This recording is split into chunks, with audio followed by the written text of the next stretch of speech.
Assalamu alaikum. I got my friend Saravanan, who is having a basic question like, as per Quran, every Muslim, if he is good, will go to heaven. Yesterday he has seen a program in Aaj Tak TV where they have shown a lot of Adivasis. Those Adivasis are so much lack of knowledge that they don't even wear dresses. They don't, in that case, they won't be having access to Quran, Bible or any Hindu Vedas also. In that case, if they die, where will they go? Suppose if you say that they will go to hell, won't it be a curse on them, like they will be sent to hell? A non-Muslim brother asked a good question, that he says that if a person is a good Muslim following Quran and Sahih Hadith, he'll go to Jannah. What about those people like Adivasi who have not heard about Islam?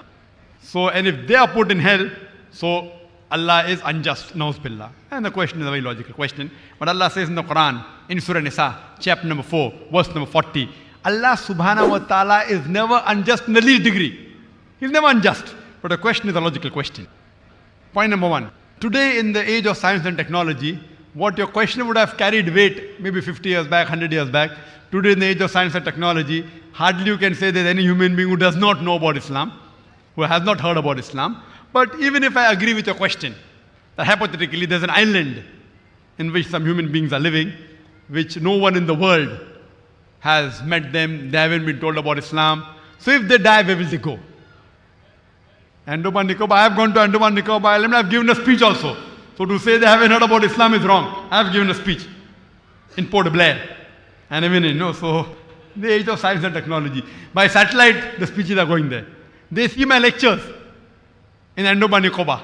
So to say that Andaman Nicobar have not heard about Islam, I don't agree with you. But hypothetically, suppose there is an island, people who have not heard about Islam, what is their status? Our beloved Prophet Muhammad Sallallahu Alaihi Wasallam said that every child is born in Din al-Fitr. Every child is born as a Muslim. Later on when he grows up, he is influenced by his parents, by his elders, by his teachers, then he starts worshipping fire, starts worshipping idols, then he goes on the wrong track. So the Prophet said every child is born in Din al-Fitr. Therefore, when a non-Muslim accepts Islam, the more appropriate word is revert rather than convert. Convert means one track to the other. Revert means was on the correct path, went to the wrong path, came back to the correct path. The right English word is revert. There was research done on two tribes, the Kapauko tribe and the Australian Aborigines.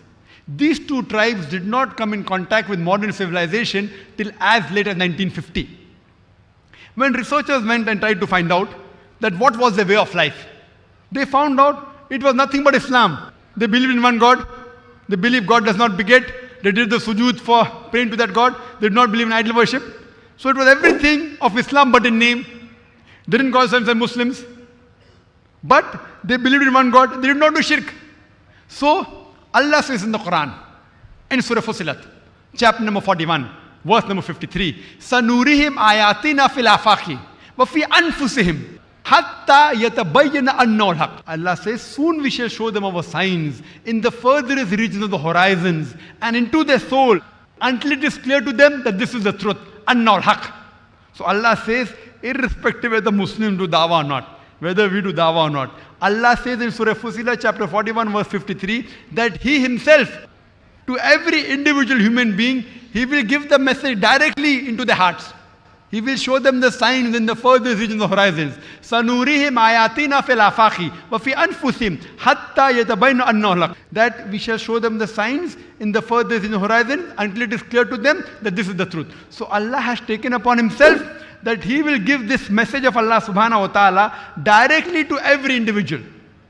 Every individual. So even if no Muslim reaches him, he does not get the message of Islam, he has not heard of the Quran, but he will hear about Tawheed. Allah will directly give him the message of Tawheed. And Allah says in the Quran in Surah Nisa, chapter number 4, verse number 48, and Surah Nisa, chapter number 4, verse number 116, that Allah will never forgive the sin of shirk. Any other sin, if He pleases, He may forgive. Anyone who does shirk has gone far away. So anyone may be living in a tribe who has not heard about Islam, but Allah will give the message directly about Tawheed. If he does not do shirk, there are chances that he may go to Jannah. If he does shirk, no chances of Jannah. If he has not done shirk, so Allah will see the judge the pros and cons. Because Allah has given the message of Tawheed directly to him. He believes in one God, he does sujood, he prays. So in that case, Depends upon his actions and deeds. Everything else, Allah will judge him and he can go to Jannah. Hope that answers the question. So in the right terminology, he is a Muslim. Muslim means he submits his will to God. He may not call himself Muslim by name. But the Prophet said, every child is born in Din al-Fitr. This person living in an island, he is following Din al-Fitr, the innate religion.